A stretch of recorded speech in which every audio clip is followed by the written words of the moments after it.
Hey, everybody. Welcome back to the podcast. I am so excited for you to listen into this conversation. We get real, we get honest, and we get into the stuff that really isn't talked about with my friend, Adriana McCulloch.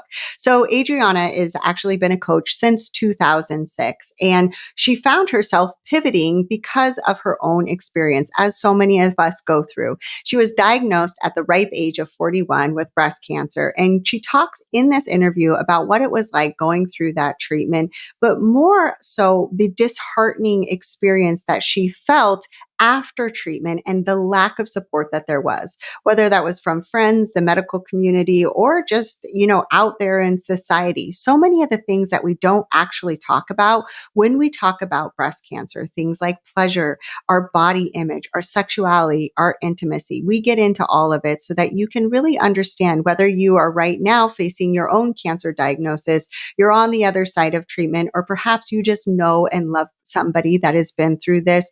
This episode is going to really give you an inside look, not only of so many of the things that somebody going through breast cancer experiences, but also some of the ways that we can allow ourselves to show up for ourselves, to show up for others, so that we can support ourselves through this very real journey of feeling so disconnected from this part that is really essential and vital to our overall well-being, and that is pleasure.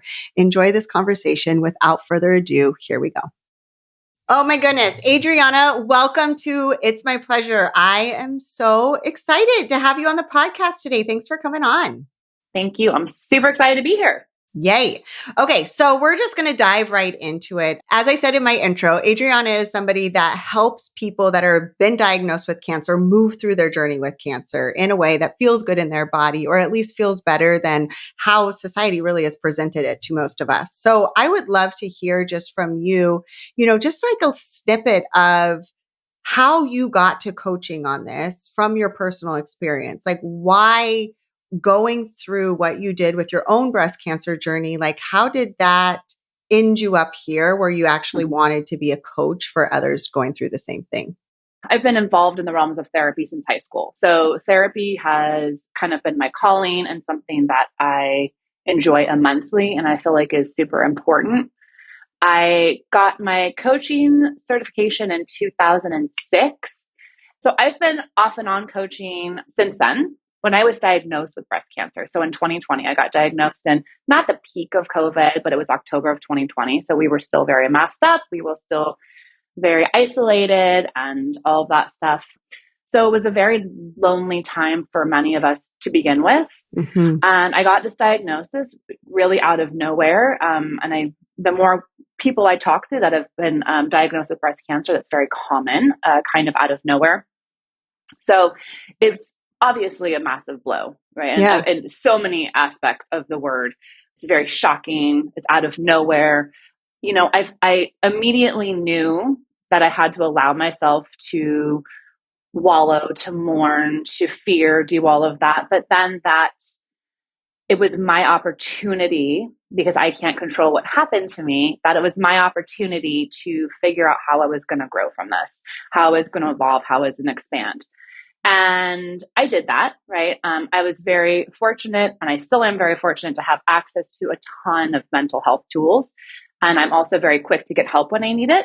So I was kind of armed more than I think a lot of people that get diagnosed. But the further along in my journey, which mind you was not easy, and it's still not easy. So I'm not saying that, I immediately solved everything. But the longer I went through it, the more apparent that this lack of modernized, updated emotional support there was for people going through this experience during treatment, but as well as after treatment, because that often is when things get really, really, really hard, is after treatment. It broke my heart. It genuinely broke my heart, and simultaneously I had this moment of, I need to fill that void. And I am one person, but at least I can do what I can do to help fill this void. And I had the skills, and I had the tools, and I had the training. So it wasn't a massive jump for me to pivot my business in that way. So I saw this void, and I still see the void, and I just wanted to do something about it as much as I can.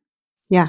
Yeah. Thank you for sharing that. And I love how you said I was well armed, because I think that, it's easy for us, especially those of us that have been in the coaching and the growth world, the therapy world for a really long time.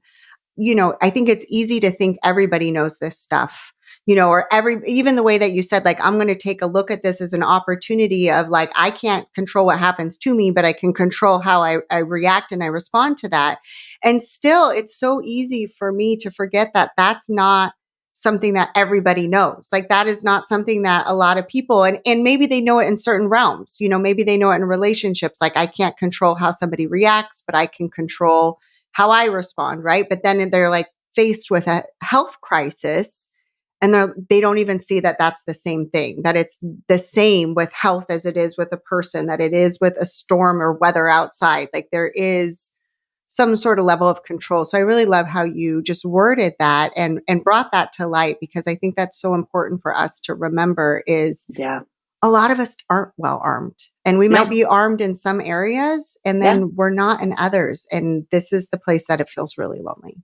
Yeah, exactly. And everyone's deserving of that, right? Yeah. That's a firm belief of mine. And I believe that the majority of people have the power. But even if we know that's what we want, it's like, how do we get there? Yeah. Yeah. How do we get there? Mm-hmm. So, because it's my pleasure, let's go ahead and talk about how, going through this journey. And from what I've heard and from the women that I've coached before with cancer, you did mention something there of, like, how hard it is after treatment. And I think for most people who haven't gone through treatment, you think of the bags, you think of going into the hospital and the masks and the bald head and the treatment itself, right? But so much, especially when it comes to your relationship with your own body and with your sexuality, happens after the treatment. So how did that impact your own relationship, both with your body, and then we'll talk a little bit about with your sexuality? Yeah, thank you for splitting that up into two, because it's like, where do I start and where do I end? I mean, there Yes. really is so much.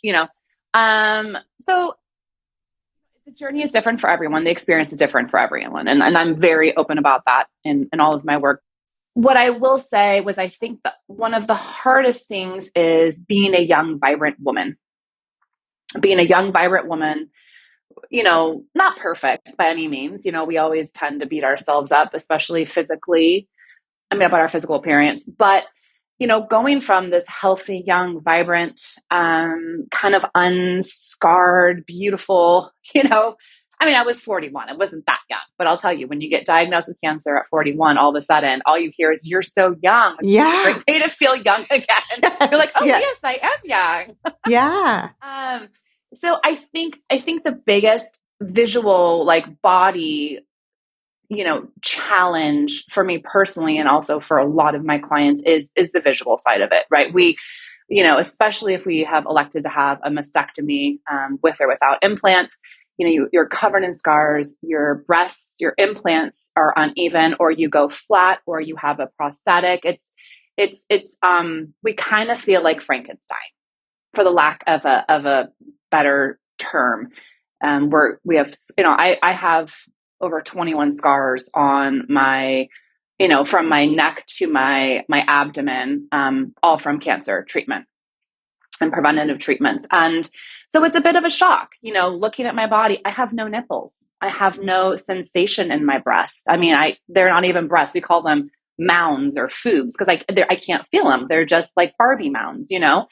And, for women, as we often, understand, so much of our sexual relationship with our body is physical, right? It's nice for us to feel sexy. You always say sex starts in the brain. I completely, I always call it my sex brain, right?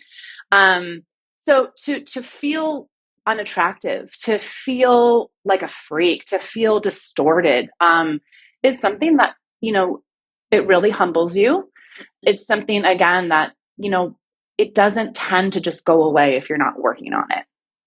So the physical thing was a huge shift for me. The other thing that was a huge shift for me is that trust that I had in my body was gone. Mm-hmm. Yeah. That's a huge, right? I always say, my emotional brain and my physical brain, the trust in my body was gone. There's so many layers. And then there's, being thrown into menopause, skipping perimenopause, having someone basically turn off your hormonal drip is extremely shocking. And so there's a lot of layers. Yeah. Well, and I want to even pause just on, that the first part about the way that we see our bodies and the way that we see our bodies as women, because it really is, it's like, even though we can, seep ourselves in body positivity, even though we can understand that our sexuality doesn't come from how we look, but how we feel and like the magnetism that's like oozing from ourselves, right? We still live in a society that is very strong on this belief that the visual is what creates sexiness and that the way that Absolutely. we're perceived by other people is more Mm-hmm. important than the way that we perceive ourselves. And Yep. so it makes so much sense. And even you saying though, like unless you're working on yourself, unless you're really, really hardworking. And I think that is like such an important piece to emphasize and to pause here. It's not that it's impossible, but to understand that the way that our brain is wired and the way that we have these neural connections have been developing and wiring together since before we Sense. were even sexual beings, since when we were Yes. little girls Yes. watching Yep. Victoria's Secret magazines being delivered into our inbox. Like we have Mm-hmm. been shoved this message down our throats for so long Yep. that even if we have done a bunch of work with it, it still is going to trip you up because we're reminded of these old messages and the ways that society typically thinks of sexy. So of course that's going to have an impact. Absolutely. And unfortunately, I feel like there, especially for women, there's so much of our value Mm-hmm. and are deserving of having pleasure, Yeah. whether it's physical pleasure, so much of our value can be tied up in those standards and those societal stereotypes and ideals that are just being shoved down our throat, like you said, before we're even, in puberty. Right. So it is extremely, it's a shift for Yeah. sure. Yeah. So going back to then afterwards, what was kind of your steps that allowed you, because I see you on Instagram, I've witnessed and been in your world since before the Hmm. cancer Yeah. diagnosis, Yeah.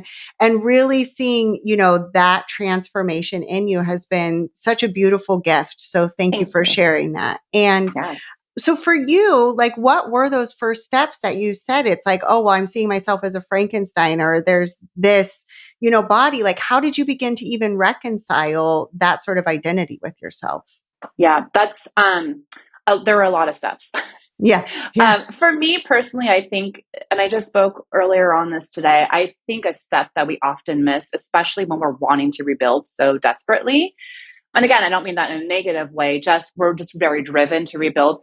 I think grieving is such an important step that we often skip.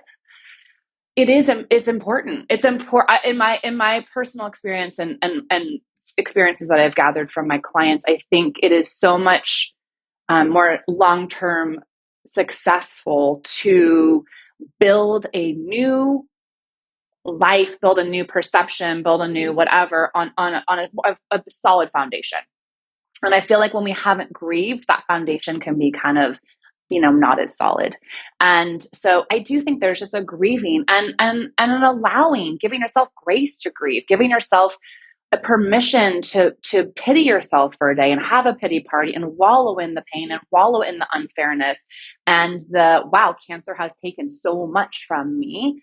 I think just allowing yourself to kind of have those, not so fun emotions and knowing that you're not selfish for feeling that. You don't always have to be positive, and I think grieving was a huge, huge part for me. Also the unlearning. So the unlearning, and again, I've been working on my personal self since I was a teenager, but as we all know, it is never ending. It is a constant journey. And also sometimes we're like, cool, I've got that not locked down. I don't have any trauma around that anymore. I don't feel that way anymore. And then it comes up at the weirdest, most unexpected times, and we're having to deal with it in new ways. So for sure, unlearning, like we talked about with the body image. My value, I know logically that my value is not in how I look, but my emotional brain doesn't always agree. So really having to even like write down kind of those narratives, societal standards, all that stuff that was affecting me more than I thought. And then just finding the beauty, finding the new acceptance. Like my scars are pretty beautiful. I think we've associated scars, again, societal standards, right? With like masculine, like when men have them, they're tough, like, oh, at least he's a man with that huge scar. Like if we have them, we're damaged goods or something. So, to see the beauty in my scars and to find pride in them and, um, has really been healing for me. And also just being amazed at what my body did. Like cancer treatment is so brutal on your body. It is literally biohazardous chemicals. Like the nurses have on a full biohazard suit to administer the chemo, not the pre-chemo drugs. We always call it the costume change. Like, Yeah. and then they Yeah. come back in head to toe marked, and they're pumping it directly 3 inches away from your heart, so your body did such amazing things. I would even do things, honestly, Danielle, like I would even like hug myself in the shower and kiss my arms and say thank you to my body because I get Yeah. teary eyed because it's so easy. I mean, I gained 35 pounds during chemo. I had not a hair on my body. I always say like I looked like a walking penis. I don't know if that's too much for the podcast, but This because is a there's sex podcast. you Let's have be real. everyone's like, no, you don't. I'm like, yeah, I do. I have no Yeah. eyebrows, no eyelashes, no hair. It's not a time where you're like, ooh, look at me, this beautiful little sex Yeah. creature. So to really, instead of focusing on the external, be like finding the gratitude, finding the acceptance, finding the joy, and finding the appreciation was huge for me, like Yeah. huge. Huge. And I love all of this because I think that the grieving, it's something I've actually talked about on the podcast, and it really, really is important. And I'm so glad that you brought it up. And, with my own health struggles, it wasn't cancer, but with my own health struggles, there was a lot of grieving. And it was really such an essential step for me to like move through that grief process of like grieving the health I used to have, grieving the body I used to have, grieving like the way that, certain things my body reacted to differently now. And like going through all of those, or for those of you that are listening that are mothers, I talk about it a lot, like grieve your like breastfeeding boobs. Like that's a Yes. thing, Yes. and like Yes. there's things that we really do want to grieve. And as we're aging, grieving like the collagen or whatever is coming away, like it doesn't mean that when we grieve that we're admitting that where we're at right now is worse or less than, but it is such this like honoring, I think, of like, hey, this was really a great part. We had like this wonderful thing. And like, I can grieve that it's different now. And that allows us to show up in a clean slate with this new body, this new health, this new way of being going forward. Yeah, it's hard to move into a new house with all your old baggage, right? And Yeah.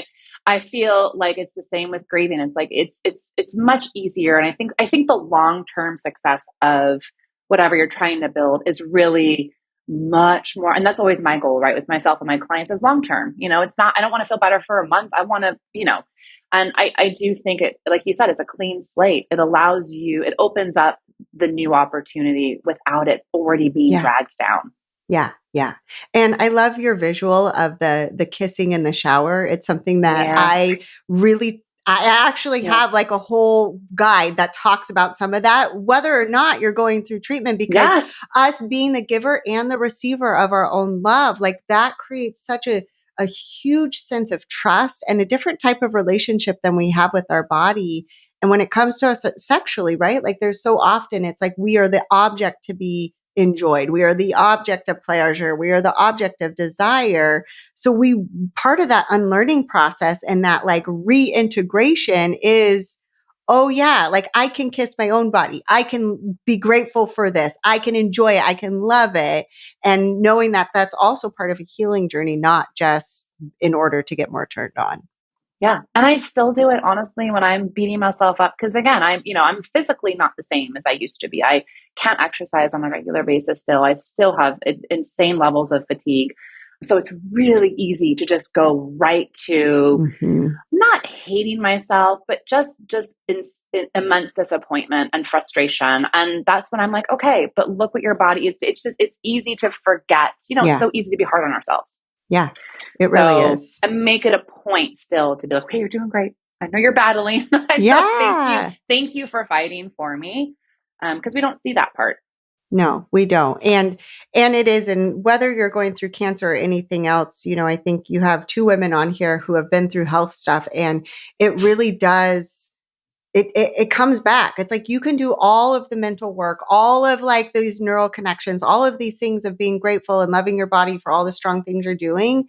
And then you get hit and you get blasted and you're back in bed again. And all those old habits come out where you're just like, for real, like what the fuck? And being able to be like, oh, there it is. There's that thing again. Mm-hmm. And coming back, like you said, to like, oh, you're doing your Yeah. best. Like, I love Yeah. you. How can I support you? But Yeah. if you experience that same kind of like reaction right away, it's so normal. It's so human. Like we all Absolutely. do. Yes. Yeah. And it's easy, especially like you said, if it's like you're back on the couch. Like I Right. recently got Epstein-Barr, which is like big mono. And I was like, are Yeah. you kidding me? Like I felt somewhat normal for 8 months and I'm already Yeah. getting kicked. So that was a very depressing time. So again, leading into that depression, allowing myself to experience it, but then also being like, okay, can't Yeah. control this.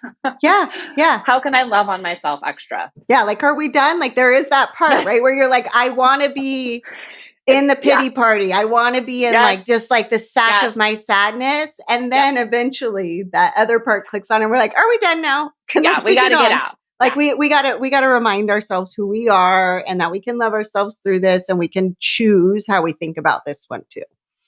I have a business coach, I mean, like 15 years ago, and Yeah. she said, feel free to have a pity party, but just don't send out invitations. And that saying just stuck with me. Like, do it if they're important, but like, let's not make it an event here. Yeah.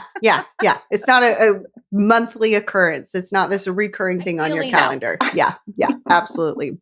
I would love to talk so this is your experience of what you're going through with your body, what you're going through with the way that you're perceiving your body. How did that impact like your intimacy with like your partner and the way that you were able to show up or not show up during that time?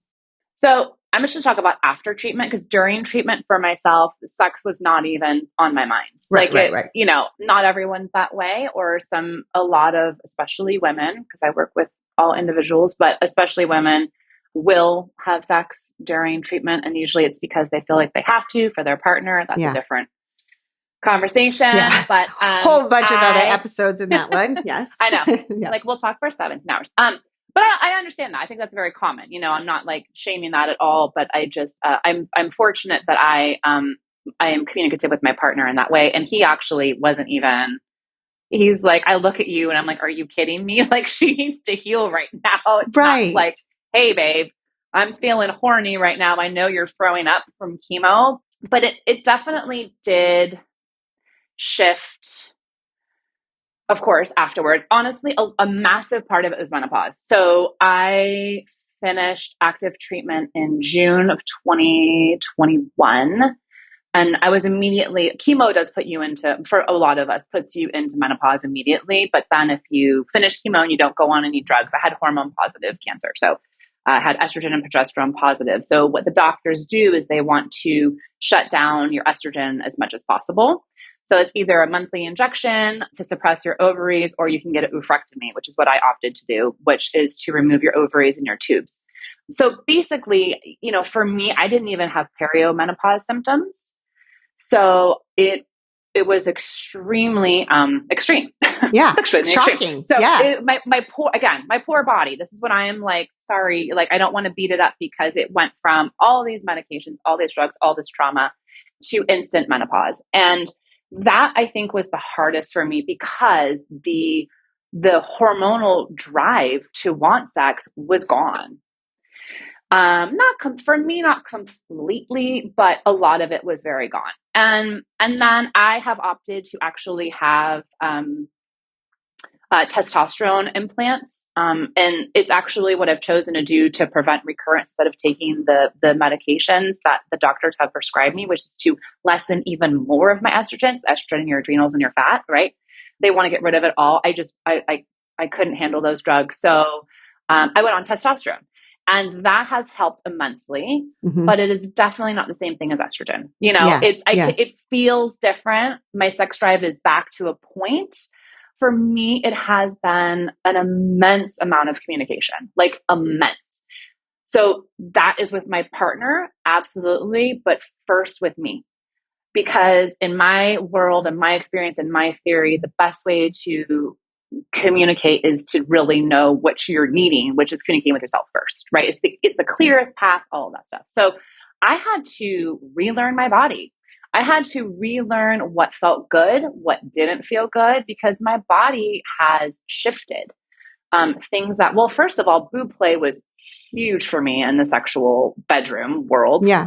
Um, so that, I mean, I can still get aroused, but that was, I just loved it. I think I Yeah. loved it more Yeah. than my husband. So I don't even have, again, I don't have nipples and I have no sensation. So that was a huge shift. But even like vaginally, clitoris, like all that stuff has shifted. Yeah. It changes. Yeah. So I was like, okay, cool. Like, let's get an array of vibrators. Let me experiment with like, so it was really kind of like self work that I did first, and I'm still doing because of all of the changes my body is going through, and at the speed. I think we don't always stay in one place for very long, which is sometimes great and sometimes it's annoying because I feel like I just get it figured out. Yeah. Yeah. And it's Yeah. like, are you kidding me? We're changing um, again. Yeah. Yeah. Yeah. so it's been a lot of communication with myself and then also with my partner. And I, when I do that, I try to be very clear on what I need.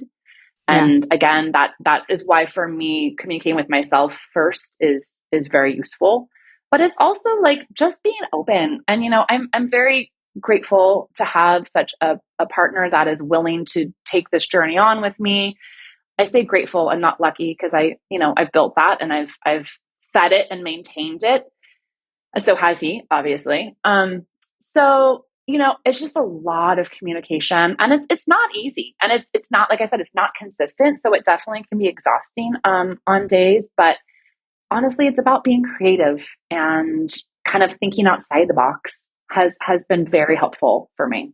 Yeah, I love this. And I want to talk cuz it's like I just number one, I just don't think it's talked about enough, especially for women that go through cancer of like from the body changes, from the menopause, from all of these things and what a huge impact that has on your relationship and your intimacy and your desire at all, right? Or sexuality.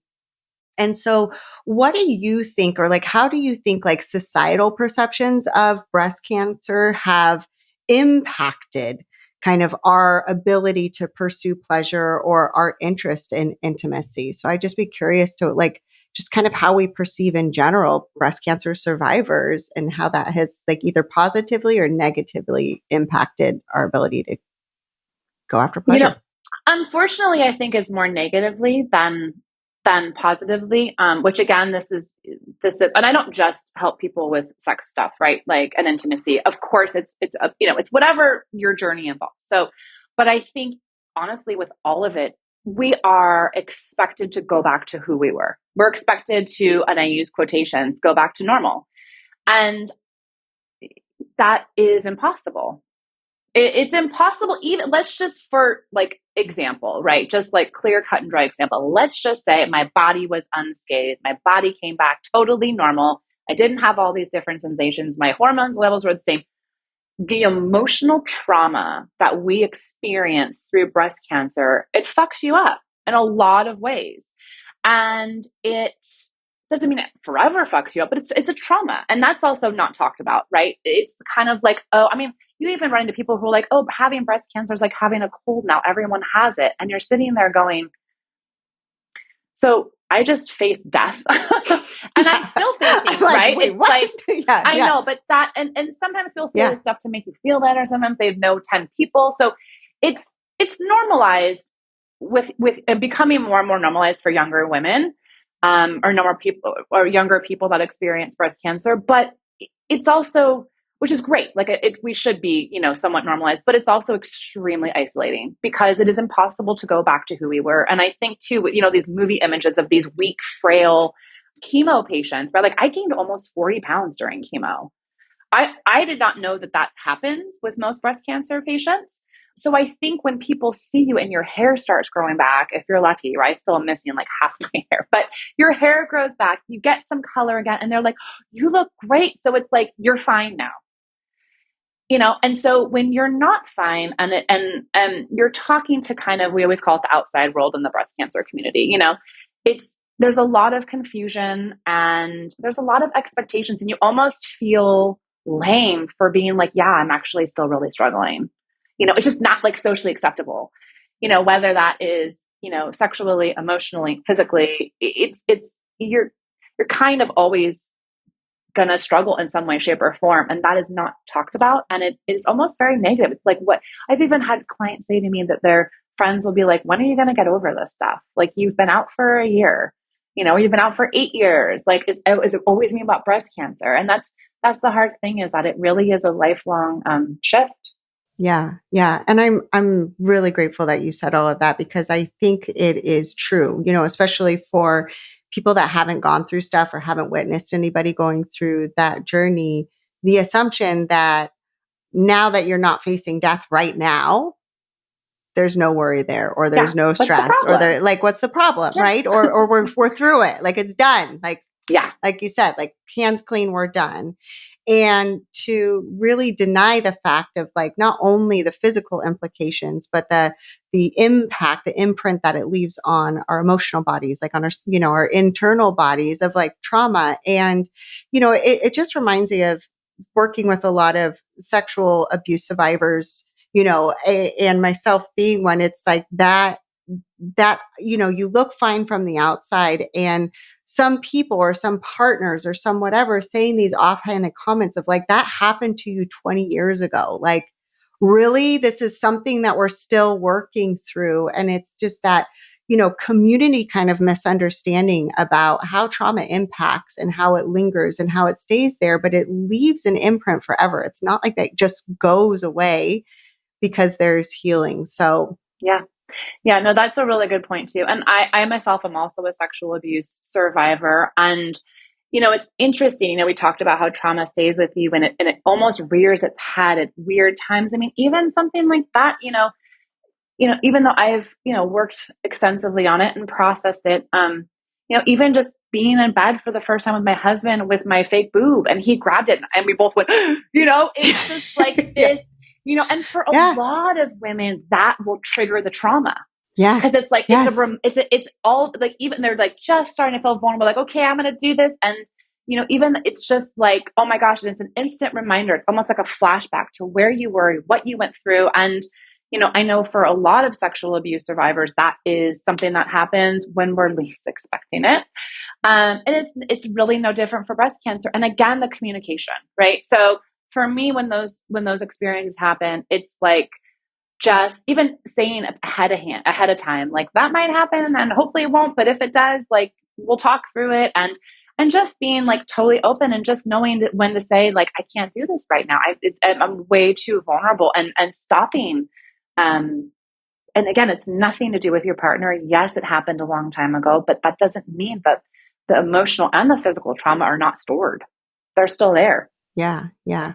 So going forward, or like when you really think about society in general, I can't help but think about like healthcare providers. They're kind of your first point of contact when you're going through something like cancer. And what do you think would be helpful or could shift in that realm to, better support other women, other individuals going through this, especially when it comes to like pleasure, body image, and our sexuality? I was just talking about this morning. I understand that our cancer doctors, oncologists, oncology surgeons, reconstructive surgeons, their job is to get us through cancer. Their job is not to help us after. I understand that. However, that is such a small timeline of what we're going through. and the support is extreme. Also, it's very extreme in the community. Like if you have like meal trains or someone helping with your kids, the second you're out of treatment, people, Stops. Yeah. they're gone. Yeah.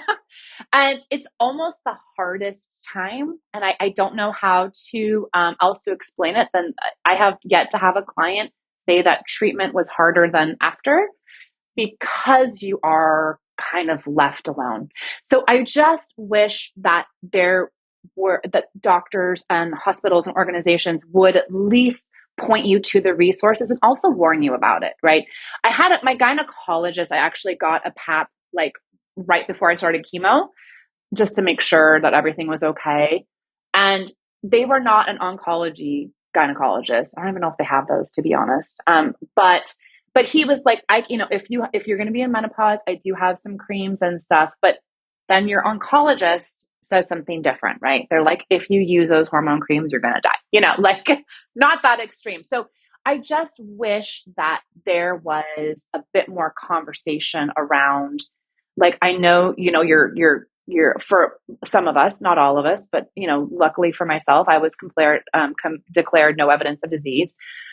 But here are some other things to look out for, and that's not my area, but here are some resources. So I right now it's up to the community to inform people of this, and we're doing a great job.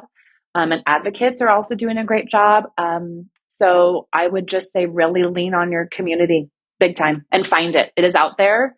Find it and keep searching. And if you don't know where it is, contact me and we'll get you something, because survivors, thrivers, previvors even are much more open to just sharing this stuff freely. Yeah. Yeah. And that's where we gain knowledge and power. Yeah, absolutely. And I mean, there's so many holes, I think, whether it's, after menopause, after Yep. cancer, after motherhood, it's like, okay, we got you through the See ya. thing. You're welcome. You're welcome. Here's your baby. Good luck.